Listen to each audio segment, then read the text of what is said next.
السلام عليكم ورحمة الله وبركاته. آدي آد بادو سلامنتهين ميلاد joogtaan ba xalqadan maanta waxaan ugu talagalay inaan wax yar idinka siiyo cilmiga ku salaysan cilmiga dhirta isticmaalka iyo isku daaweynta dhirta iyo xaqaa'iqa ay ku fadhido cilmiyan iyo waaqiciyan.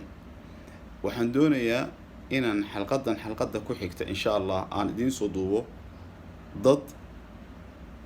dhan magaalo dhan oo ummad ilaahay ku nooshahay khalqi ilaahay ku nool maaha qof maaha laba maaha boqol maaha kun qof waa kumaankum waa magaalo dhan oo dadka ku nool da'doodu ay gaadho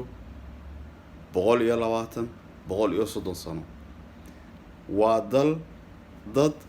dumarkoodu 110 sano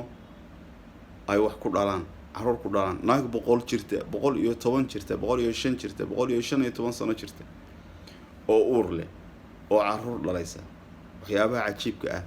waxa cilmigaasi ku salaysan yahay noloshaas waxa ay ku salaysan tahay waxa ay cunaan waxa aanay cunin waxa ka mamnuuca ah waxa isticmaalaan oo ku soo biyo shubanaya cilmigan aan ka hadlayno ee cilmiga isku daweynta dhirta ah iyo inuu qofku isticmaalo waxyaabaha ilaahay ugu talagalay inuu cunto ka dhigto. xalqada ku xigta insha Allah ta'ala waxaan ku soo sarjaraynaa dhirta iyo isku daweyntu inay cilmi jira tahay oo la taaban karo waaqiciyan cilmi la taaban karo ah iyo buxuusta laga qoray ee ay ka qoray dadka ka soo qaatay tajribada iyo dadka aan afka ka hadlaynin run ahaan u arkay. aad iyo aad baad u salaamantiin